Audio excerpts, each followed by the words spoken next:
अस्सलाम वालेकुम।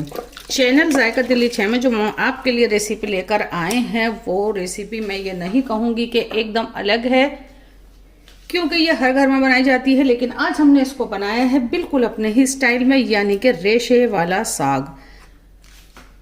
बिना ग्राइंडर में पीसे, बिना छुरी या कैंची से कट किए हुए, ये देखें हमने ये तैयार किया है। और अभी हमने साग के अंदर तड़का भी नहीं लगाया है और ये अभी से ही इतना जायकेदार तैयार हुआ है कि ये देखें। रेसिपी देखना चाहते हैं तो इसको लाइक कर दीजिए। इसको बनाना शुरू करते हैं, जो है बहुत मज़े का साग।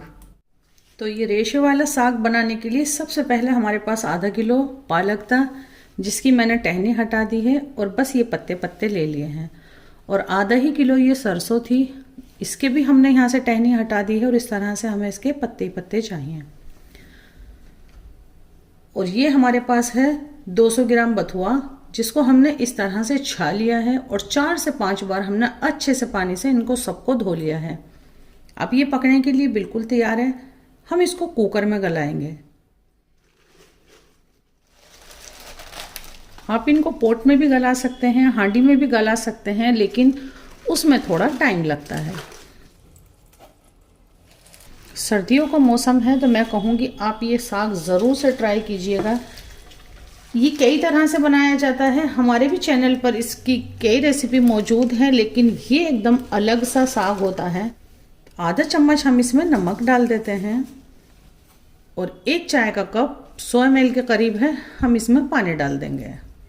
वैसे तो हमने ये अभी धोया है, थोड़ा गीला है, तो बस हम इसमें इतना ही पानी डालते हैं। आपके साग के पत्ते बिल्कुल इतने ज़्यादा गीले नहीं हैं, तो पानी की क्वांटिटी आपको डबल करनी होगी, जो वो खुश्क होंगे। तो हम इसकी लिड से कवर कर देते हैं और हम इसको पकाते हैं कम से कम 25 मिनट। इतनी देर में इसमें आ जाएंगी 5 से 6 सीटी, मीडियम और स्लो फ्लेम पर। 1 सीटी आते ही हम इसको स्लो पर छोड़ देंगे। 25 से 30 मिनट हो गई हैं इसको पकते हुए। और ये देखें, अब देखते हैं हम इसको खोलकर। जैसे ही 1 सीटी आई थी हमने इसको स्लो पर कर दिया था। स्लो पर ये आराम आराम से पक रहा था। ये देखें, हल्का सा पहला आइडिया करें कि पानी इसमें ज़्यादा तो नहीं है, बिल्कुल परफेक्ट पानी है। इसी पानी के साथ आप इसको घोट सकते हैं, या फिर एहतियातन मैं इसका पहले थोड़ा सा पानी निकाल लेती हूँ। और अब इसको हमें बहुत अच्छे से घोटना होगा। थोड़ा सा पानी में इसका और हटा देती हूँ, क्योंकि ये थिक होगा तो बहुत आसानी से घुटेगा। या फिर इस तरह का ले लेते हैं, या फिर बड़ा वाला घोटा ले लेते हैं। कुल मिला के हमें अब इसे अच्छे से घोटना होगा। गला हुआ है, बहुत इजीली ये हो जाएगा। ज़्यादा मेहनत या ज़्यादा टाइम इसमें बिल्कुल भी नहीं लगेगा। लेकिन हाँ, आपको इसको ग्राइंडर में नहीं घुमाना है। जो आपको बनाना है साग एकदम से रेशे वाला। 3 से 4 मिनट हो गई हैं इसको मुझे इस तरह से करते हुए, यानी कि थोड़ा छोटा छोटा मैंने इसको कर लिया है और देख भी लिया है कि ये कितना लिक्विडी है। अब हम इसमें 1/4 कप डाल देते हैं चने का आटा। आप इसमें गेहूं का आटा भी डाल सकते हैं और इसको कहते हैं आलन लगाना। जब आटा डाल देंगे तो ये थोड़ा शेप में आएगा, फिर आप इसको इस तरह से घुमा सकते हैं। बहुत अच्छी खुशबू आ रही है हरे पत्तों की। जहाँ भी कोई बड़ा पीस दिखे उसको इस तरह से कर दें, नहीं तो आपको ये बस हल्का सा इस तरह से करना है। ये जो एरिया है इस वाले से यूं जाएगा ये देखें, बीच में नहीं, यूं सेंटर में करना है। और इसी बीच हम इसमें डाल देते हैं 2 टेबल स्पून लहसुन की चटनी। आपको इसका लिंक डिस्क्रिप्शन बॉक्स में मिल जाएगा। इसके अंदर लहसुन है, साबुत लाल मिर्च, जीरा और नमक और ज़रा सा पानी, बस यही है। ये आप ज़रूर बना के रखिएगा, ये बहुत सारी चीज़ों में यूज़ आती है। आप इसको भुर्ते में भी डाल सकते हैं। मैंने इसके साथ आलू कतली बनाई हुई है, आप वो भी देख सकते हैं। मैंने ये चटनी इसमें 4 टेबल स्पून डाल दी है। मिक्स करूँगी, चखूँगी, मिर्च मुझे कम लगी तो मैं चटनी डालूंगी, या फिर आप इसके अंदर कटी हरी मिर्च भी डाल सकते हैं। साग की थिकनेस ऐसी होनी चाहिए कि आप इसको मक्का की रोटी पर रखें तो ये अच्छे से बैठ जाए। आलन लगाने के बाद साग को थोड़ी देर पकाया जाता है, उससे ये एकदम से और थिक हो जाता है। और जो मक्का का आटा डालते हैं, कोई भी इसमें आटा डालते हैं, वो भी थोड़ी देर पक जाता है। ये देखें, मुझे इसकी थिकनेस बिल्कुल सही लग रही है पकने के बाद भी। ये जो मैंने पानी से बचाया था, मैं थोड़ा सा डाल देती हूँ और थोड़ा सा बचा लेती हूँ।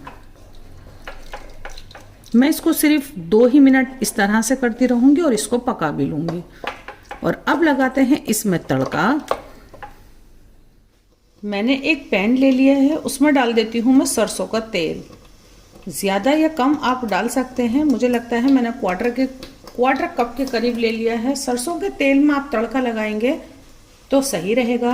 वैसे कोई ऑयल और भी लिया जा सकता है या फिर घी भी ले सकते हैं। सरसों का तेल अच्छे से गर्म हो गया है, मैंने फ्लेम को स्लो कर दिया है। एक लहसुन की पूरी गुली है जिसको मैंने बहुत महीन कट कर लिया है।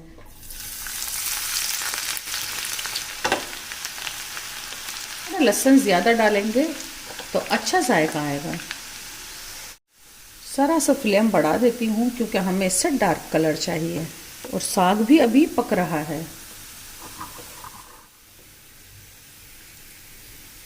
थोड़ा सा और डार्क करती हूँ तो मैं आपको दिखाती हूँ अब साग।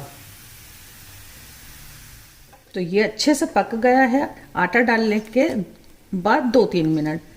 अब मैं फ्लेम को बंद कर देती हूँ। मैंने फ्लेम बंद कर दिया है और ये खाली लहसुन का तड़का डाल देते हैं साग में।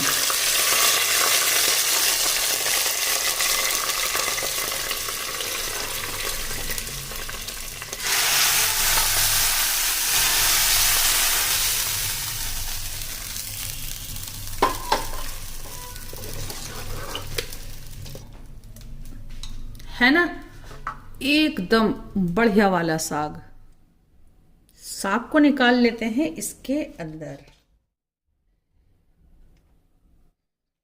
ये देखें कि ये लाजवाब और मैं कहूँगी खुशबूदार और जायकेदार भी साग।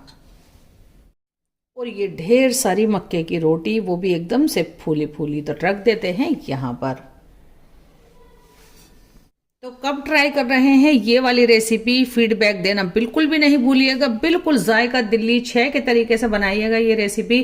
फिर से आते हैं आपके लिए एकदम अलग सी रेसिपी लेकर। इतने टाइम के लिए मैं कहूँगी अल्लाह हाफिज।